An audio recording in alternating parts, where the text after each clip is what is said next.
So this is our team of presenters today. I'm Crystal Schiller. I'm the director of the UNC Center for Women's Mood Disorders in the UNC Department of Psychiatry. We also have joining us today Hannah Burrows, who is the Community Outreach and Global Health Librarian at UNC Health Sciences Library. Terry Otteson, who is Community Engagement and Health Literacy Librarian at UNC Health Sciences Library, and Margot Nathan, who is the medical director of the Midwife Women's Clinic in the psychiatry department. So we are excited to present this topic today. This grew out of requests from past attendees of our webinars and patient questions that Dr. Nathan and I field. So we hope that you will find this information useful. We will be giving you a survey after today's session so that we can hear from you, what you thought of the content and the presentation, but also if there are additional topics you'd like us to cover. We are coming up on the end, actually, of our grant cycle for this project, but I think there are many of us who are enjoying doing this, but also finding that it provides value to people in the community, and we will find ways to continue on despite the grant coming to an end. You knew, but I didn't. All right. So, and just a little bit of housekeeping. You can go ahead and put your questions in the chat during the presentation or hold them to the end.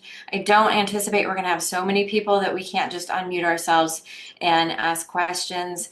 We use this as a regular Zoom call instead of a webinar so that you all can interact with one another. That's some of the feedback that we got early on in doing this seminar series, that people wanted to see each other and have more like real life conversations with people who are experiencing similar kinds of things. So please feel free to turn your cameras on and unmute yourselves once we get to the Q&A. We are recording this initial presentation phase of the webinar, but we will stop recording before the Q&A so that you can feel more comfortable having a conversation. All right.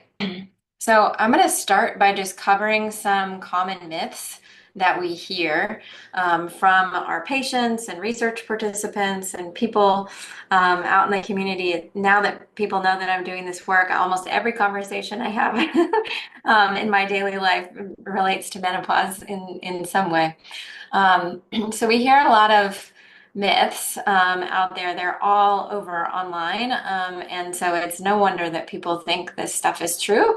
And so no shame on anyone for thinking these things. But I want to just put this stuff out there and then tell you what we know to be true as well. So myth one is testing my hormone levels is the best way to determine my menopause status. In our clinic, almost every patient asks us to please test their hormone levels. And what we know is that testing your hormones can provide us with some information, but not a definitive diagnosis.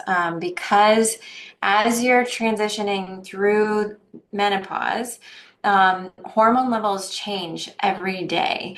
And so sometimes they're high, sometimes they're low. They're actually changing over the course of a single day.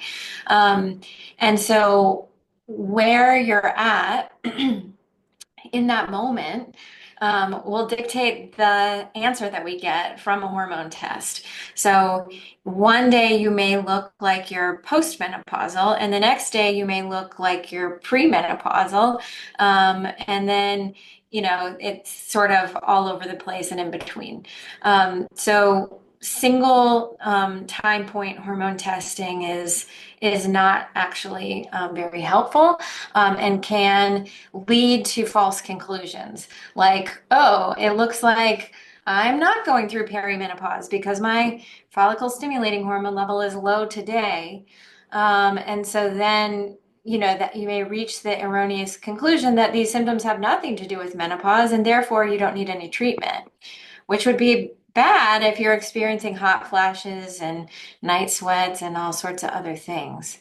It may also lead to unnecessary medical testing if you think that you're not perimenopausal when you actually are, because you would then go look for other reasons why you might be feeling the way you are.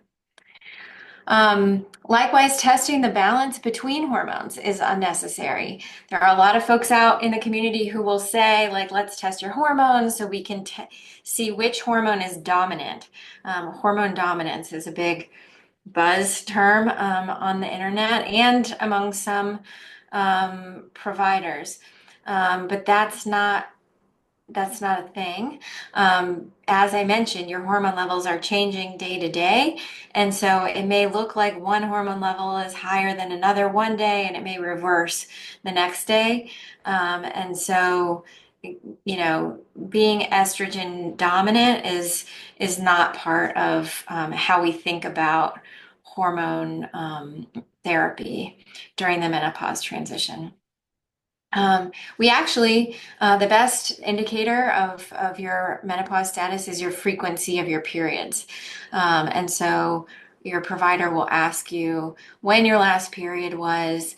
And so if you are thinking that you're transitioning to menopause, just tracking your cycle is a good place to start. So, how often are you having your period? How heavy are your periods? Um, but if you don't have a uterus, or some people will experience some menopause related symptoms even while their menstrual cycle is regular. So tracking your other symptoms can be helpful too. And so what are those symptoms? If this is your first webinar with us, I will briefly review those common symptoms of perimenopause. They include irregular periods or skipping periods, like I mentioned. And actually, in the beginning, your periods can become closer together and heavier. And so some people think like something might be wrong with me, or I'm not going through menopause because I'm actually getting my periods more frequently. But that's actually the first step in the process of transitioning to menopause for most people. You can have heavier periods initially and then lighter periods, hot flashes or hot flushes, vaginal dryness and thinning, um, urinary urgency, memory difficulties are what people commonly refer to as brain fog, as another very common symptom that we're studying in my lab now. Insomnia, mood changes. Again, this is the thing that I study and Dr. Nathan studies in our research, and weight gain. Some additional symptoms are joint pain. I just spoke to someone earlier this week who this was their primary symptom of menopause, is joint and muscle pain, muscle aches, headaches and migraines, cramps and breast tenderness, fatigue, bruising, pain during intercourse, heart palpitations, dry, itchy skin and eyes, reduced sex drive, and urinary tract infections. So some of those may be surprising to you if you haven't seen us give this list before. Um, the important thing to remember is that there are estrogen receptors and progesterone receptors throughout your whole body. And so most biological systems are actually impacted by the transition to menopause. All right.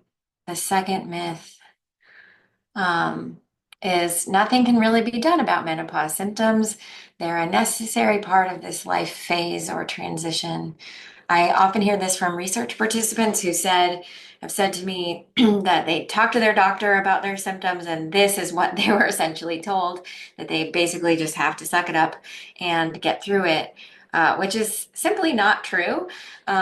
So um, most physicians actually receive very little training in menopause and its management. However, there are a variety of effective treatments that we know about from clinical trials. And the reason that I think clinical trials are important is because they tell us whether this thing works better than a sugar pill. So, like, to what degree is this better than nothing?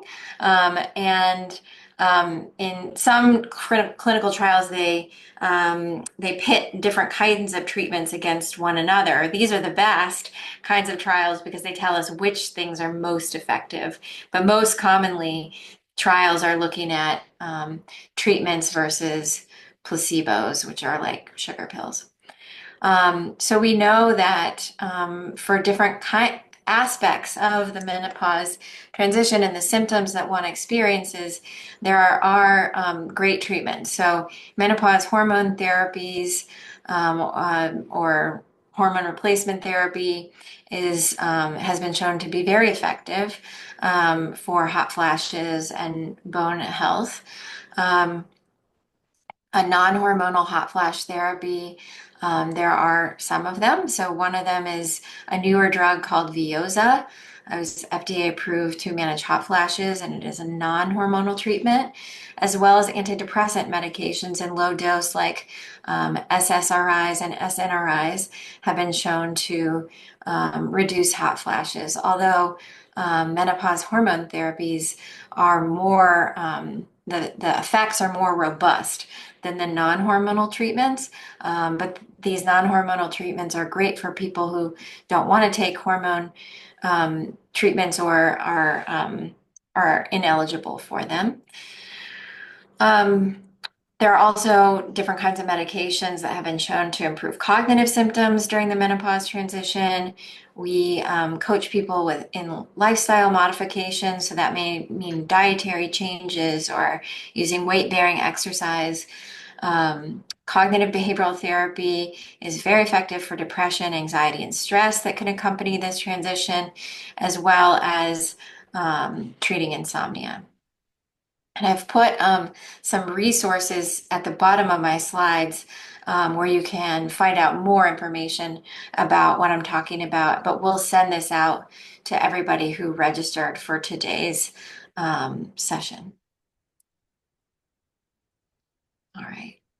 The third myth that I hear a lot is supplements are safer and more effective than menopause hormone therapy.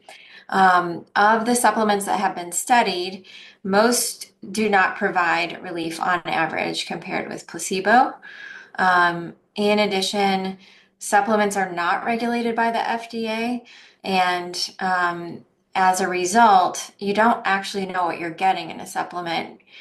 Some recent research has shown that many supplements do not contain the dose or ingredients that are shown on the label. And so that can be a tricky thing with supplements. A lot of people assume that they are neutral, like if they're not beneficial, then at least they're probably neutral. But in some cases, they can be harmful because we don't know what's actually in them. And there has been some reports recently showing that some supplements contain lead and other, contaminants that can be dangerous. Menopause hormone therapy, on the other hand, has been shown to be safe, reduce hot flashes, and improve bone health. I meant to say across a number of studies in healthy women within 10 years of menopause. So the recommendation there is to start menopause hormone therapy within 10 years of menopause or before age 60. And then myth four, bioidentical hormones are the only safe form of menopause hormone therapy. This is a big one we hear. Bioidentical, that word simply means the chemical structure of the molecule is the same as the hormone that your body makes. So bioidentical estradiol, which is a form of estrogen, and progesterone are available actually as inexpensive FDA regulated medications. They're actually quite cheap because they've been around for a long time. And with estradiol, you can get it either as a patch or pills, and progesterone comes in pill form. But bioidentical has also come to be used as a marketing term to mean safe and healthy, or not chemically or synthetically derived. And the people who use that term are trying to sell you non-FDA approved forms of estradiol and progesterone made in compounding pharmacies. So these are the same people who are going to test your hormone levels and tell you that you're estrogen dominant and then try to give you compounding pharmacy progesterone. But those are really expensive, and just like the supplements, they're unregulated. And so you don't always know how much you're getting. They can be difficult to dose. And so, with the exception of testosterone, we recommend that you go with the FDA approved forms of these medications. Margot, anything to add there? No, I think you covered everything. Okay, great. It does look like we have some questions. Some of these we'll get to at the end. Um, yeah, so one symptom I didn't mention is the increase in anxiety.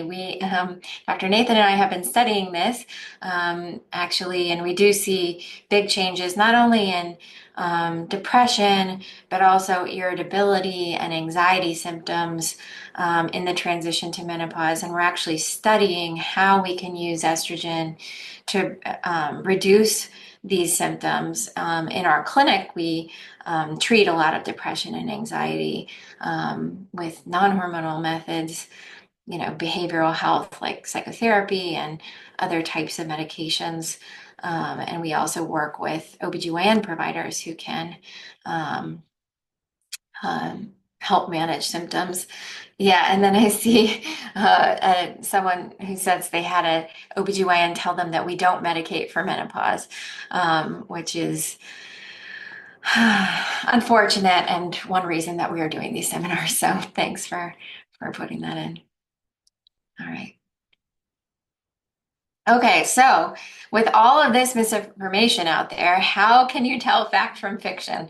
So that's really what we're hoping to dive into next. And the reason that we have health science librarians here today is that they are experts in helping people do this. So I'm really happy now to turn it over to my colleague Hannah Burrows, who will cover this next part. Hi, everyone. It's good to see you all here. So this presentation was put together by myself and Terry Otteson, who was introduced earlier. She's our community engagement and health literacy librarian, and she will be here also to answer questions. And I want to say she is our resident expert at translating science to the public. So we are both very happy to be here to talk about menopause and misinformation. So by the end of the session today, we hope that you will be able to define and detect misinformation and disinformation, be able to identify some common themes of misinformation, be able to evaluate information you might come across on the internet or social media, locate and use reliable sources of menopause information, and use strategies to combat this misinformation when you encounter it. So we'll start with a few definitions so we can all be on the same page and know what we're talking about when we talk about misinformation. Misinformation is incorrect or misleading information, which essentially means getting the facts wrong. It is shared without the intent to deceive or harm, and people often spread misinformation without knowing it.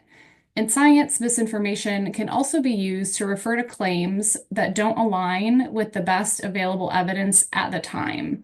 So, what is considered misinformation can change as new evidence emerges. We saw this happen very often during the early days of the COVID-19 pandemic. As opposed to disinformation, which is false information that is created and shared to deliberately mislead people. Social media has made it much easier for groups and individuals to spread disinformation for political or personal gain or profit, and it's often spread in pursuit of a specific objective. I do want to say, though, labeling something as disinformation can be a little tricky. Accusing someone of spreading disinformation is essentially saying that they're lying and making assumptions about their intent. So it's important to be careful with this term. What's labeled disinformation today might be proven true tomorrow. So for that reason, I will spend the rest of the session discussing misinformation specifically, but I wanted you to be aware of the difference between the terms in case you come across them when you're on the internet or on social media. I also want to broadly talk a little bit about why misinformation about science or health or medicine is often so common. First, science is an inherently uncertain discipline. It's not about proving absolute truths, but more about advancing knowledge through testing, disagreement, and multiple iterations. Also, like I said before, new discoveries can change what was previously thought to be fact, and reaching a consensus in science takes a long time.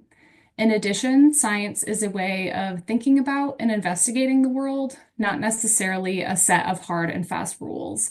So, this allows for people to do science in a wide variety of ways and brings a lot of diversity to the discipline. And lastly, the world we live in is very complex, and most of the time, even scientific experts will acknowledge the limits of our understanding. And finding simplicity in this environment takes years of careful thought and experiments. All of that to say is that misinformation about science exploits this uncertainty and diversity and complexity in a lot of different ways. So let's talk about some of the common themes about misinformation. The first theme is distrust in traditional medicine. Many people feel disillusioned with traditional healthcare systems, and this distrust can stem from negative personal experiences, a lack of transparency, or historical injustices. Misinformation will often promote alternative treatments or conspiracy theories, claiming things like big pharma or physicians are hiding the truth. The second big theme is medical self-determination. So, people want control over their health decisions. This is a very natural and valid desire, as health is a deeply personal thing. Misinformation will often frame itself as empowering, offering alternative facts or hidden truths that mainstream medicine supposedly ignores. For example, claims about unproven supplements or diets often appeal to this desire for autonomy. And while this self-determination is important, it can clash with the need for evidence-based guidance. So misinformation can make people feel like they're taking control, even when the information they're relying on is false. The wellness movement is another big theme in misinformation. This emphasizes holistic health, self-care, and natural remedies. And we talked a little bit about this earlier. Misinformation will often blend the scientific sounding language, like we talked about balancing your hormones or seeing which hormone dominant you are. And they'll use these wellness trends in the scientific language to sell products or ideas. We often see other common words are detoxing or boosting immunity, and those will be combined with these unproven remedies or supplements. Fourth, misinformation does not exist in a vacuum. It's shaped by the broad social and political context. Polarization has been shown to make people more likely to believe misinformation that aligns with their already held beliefs. And during times of crisis, misinformation often spreads more rapidly, fueled by that fear and uncertainty. And that's when it's often weaponized for political or personal gain. And this misinformation can then deepen these societal divides and erode trust in institutions, which makes it harder to address pressing issues that affect all of us. And lastly, I want to touch on that misinformation also talks a lot about or emphasizes that women are underrepresented in research, and that is very true. A lot of treatments and guidelines historically were based on studies where only men participated in, and misinformation often tries to fill the gaps left by this lack of research. And therefore, women may turn to unproven remedies or misinformation, potentially harming their health. And this also really emphasizes the need going forward for more inclusive research. So, overall, from these themes, we can see that misinformation thrives because it taps into people's deeply held beliefs, emotions, and societal issues that affect them every day. So, let's talk a little bit about some impacts that this misinformation can have. So, misinformation can influence your health behaviors. it shapes the choices people make about their health. So it could influence you to choose those bioidentical hormones that are not necessarily needed as opposed to the ones that are approved by the FDA. And again, during the COVID-19 pandemic, we saw misinformation encouraging people to use unproven treatments like ivermectin to treat COVID. And so these health behaviors that are encouraged by misinformation can increase the spread of disease, strain healthcare systems, and put individuals at risk.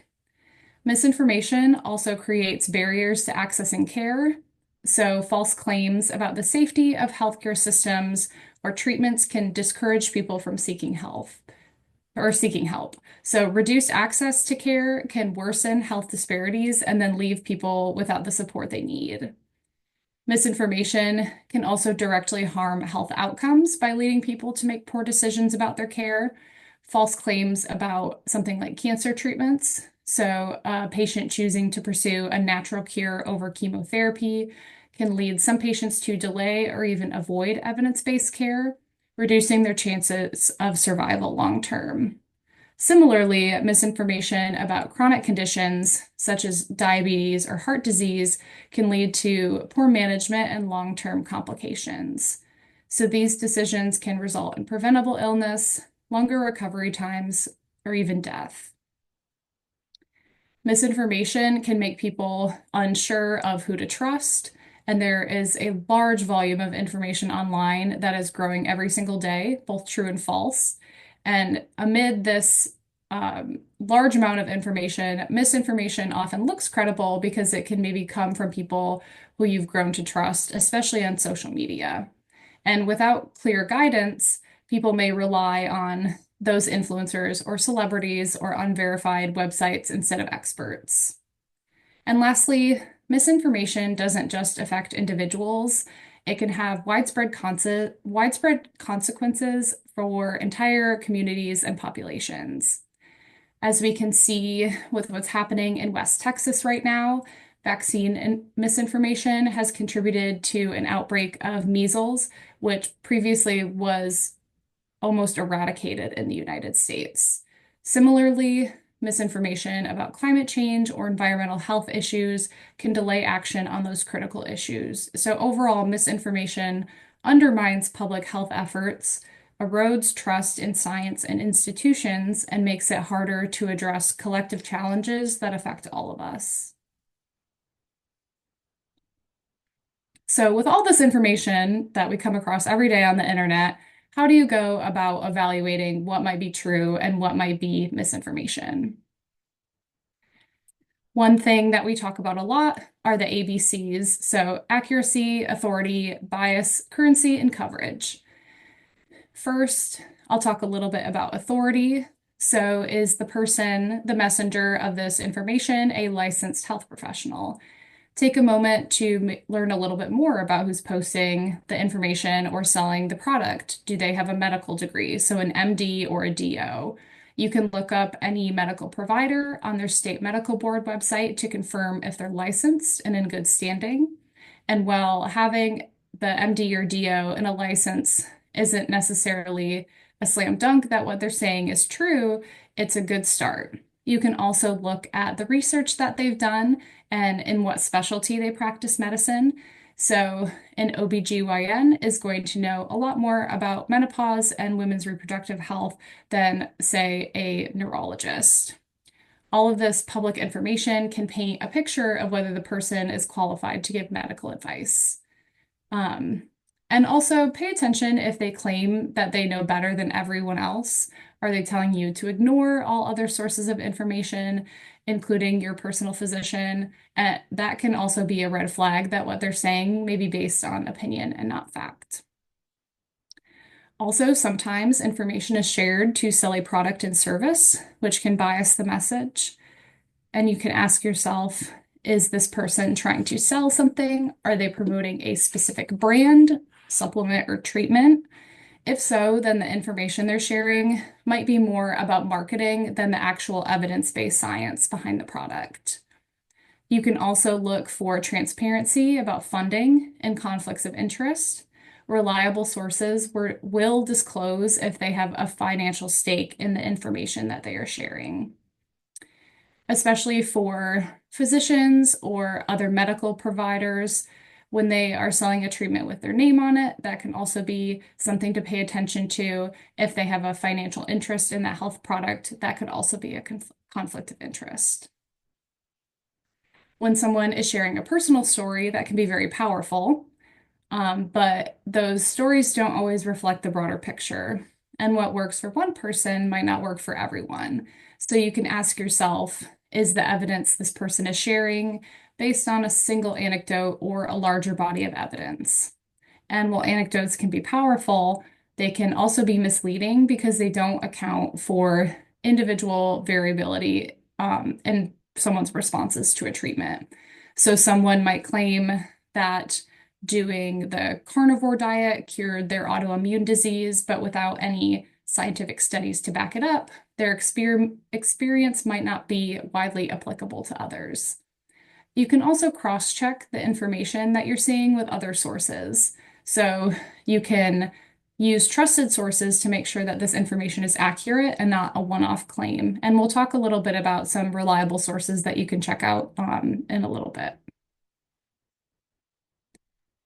Just wanted to add, Hannah, that that issue that you're bringing up of like an individual experience versus is it representative of a broader population or group of people is why we have so much trust for clinical trials, because we look at a whole large group of people and see if on average this treatment helps most of them. And so we can say it's not just true of one individual, but this treatment is likely to help most people. Definitely. And in terms of currency, whatever research you're looking at, be sure to pay attention to when it was published. Medical research, especially in fields that may have been historically underrepresented in trials, are advancing relatively rapidly now. And so, especially for something like menopause, something that is published in 2017 or 2018 might not necessarily be up to date with the most current information. So just pay attention to when things were published. So, some strategies for combating misinformation in your daily life. The first, I think, is the most important, is just think before you share something, especially on social media. Sharing information without verifying it can spread misinformation quickly, even if that's not your intent. So, before hitting share on something, you can take a moment to run through those ABCs. And when in doubt, don't share. It's better to be cautious than to contribute to the spread of this false information. And you can verify the information. As I just mentioned, you can take the time to check some trusted sources to verify the claim. In this sense, it's important to be skeptical of really sensational headlines or claims that evoke strong emotions. So those are often intended to grab your attention and not necessarily inform you. And then using these reliable sources is your best defense against misinformation. So we can stick to well-known, credible organizations, and I'll talk about a few of those in the next couple of slides. And then for scientific information, you can look for peer-reviewed journal articles written by experts in the field. And if you need help with this, because sometimes it can be difficult to navigate some of those research databases, you can always reach out to a local librarian and they will know who to refer you to or where to find that information.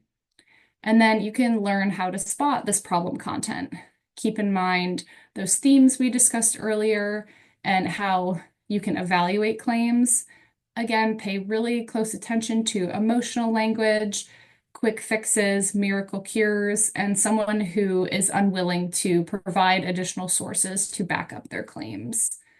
And then the last thing you can do that is really helpful is to prepare some questions in advance of going to your doctor's appointment. So you can write down any questions or concerns you've had about health information that you've encountered, or a list of treatments or claims you've heard that you would like to discuss with your physician. And then they will be able to help walk you through that and will also be able to recommend reliable sources or recommendations for further reading. So I'll briefly talk about a couple of reliable and trustworthy sources. We will also be distributing a handout with links to all of these afterwards, so you'll be able to access them. The Office of Women's Health was established in 1991, and it is housed within the Department of Health and Human Services. So they coordinate women's health efforts across HHS and address critical women's health issues. So that's a really good place to look. And then Medline Plus is one of our favorite websites to recommend. So it is a service of the National Library of Medicine, which is under the NIH. So they present high quality, relevant health information that is easy to understand and has no advertising, and all of it is available in English and Spanish. The National Institute of Aging is one of the 27 institutes and centers of the NIH, and they lead a broad scientific effort to understand the nature of aging. And so they have a section on menopause on their website.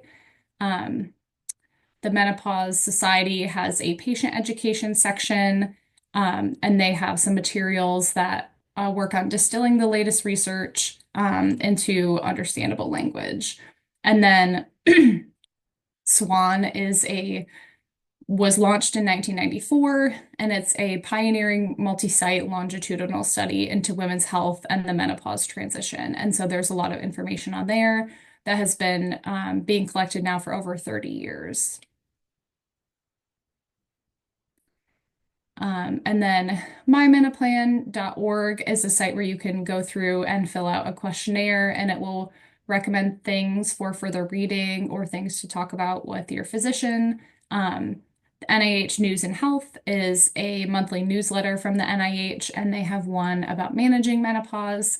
And then the CDC Office of Women's Health also has a page about menopause.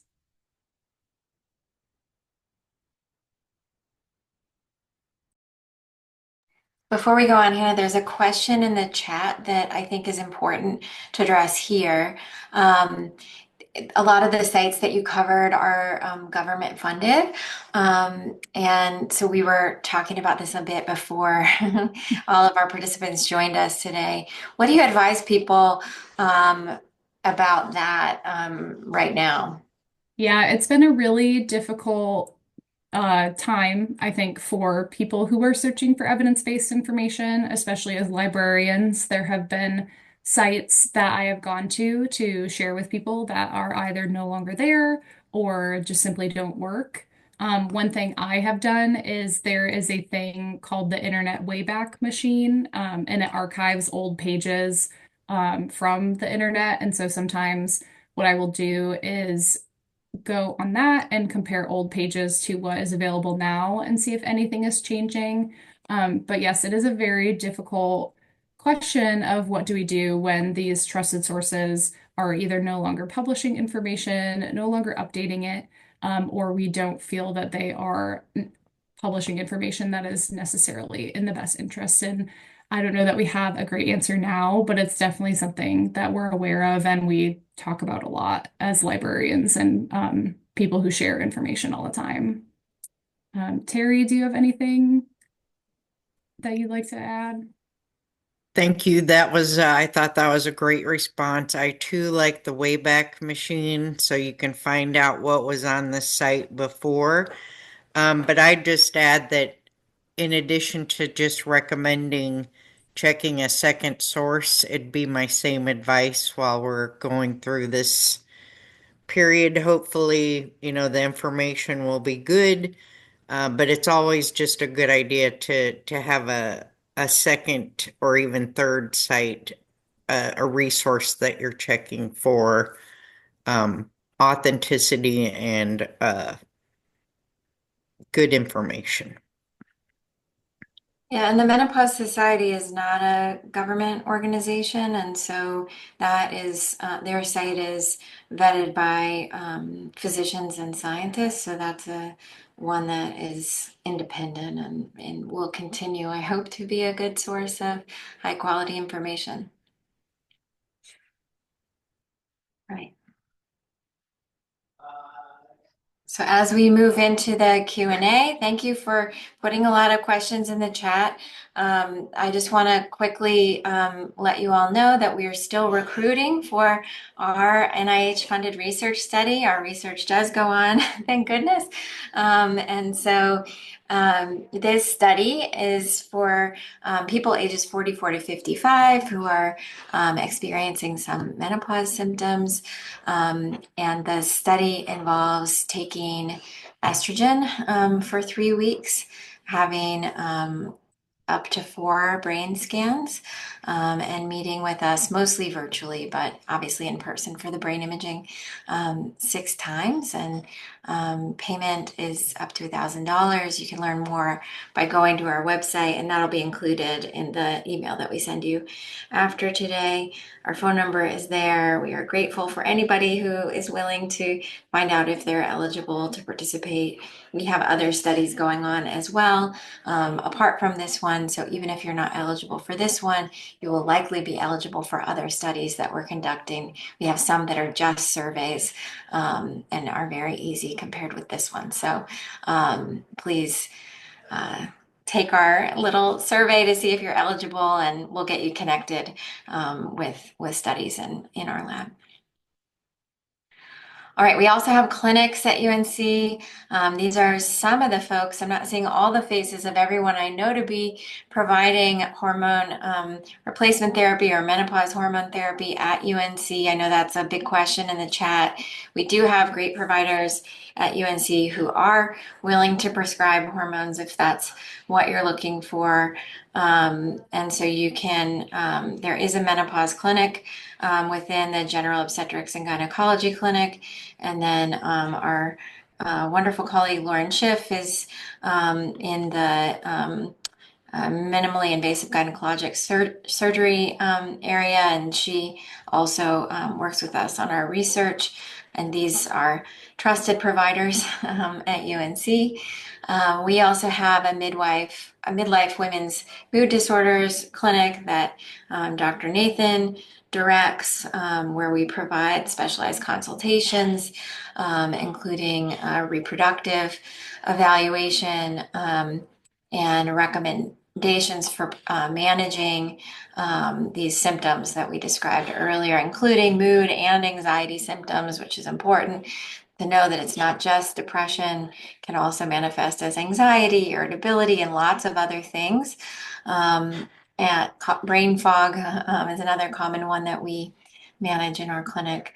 And we provide short-term behavioral intervention. So a big question that I hear in chat rooms and on Facebook and stuff is, if I come to your clinic, are you going to make me take medicine? And the answer is no. We offer a whole range of different treatment options, and they're not all medication.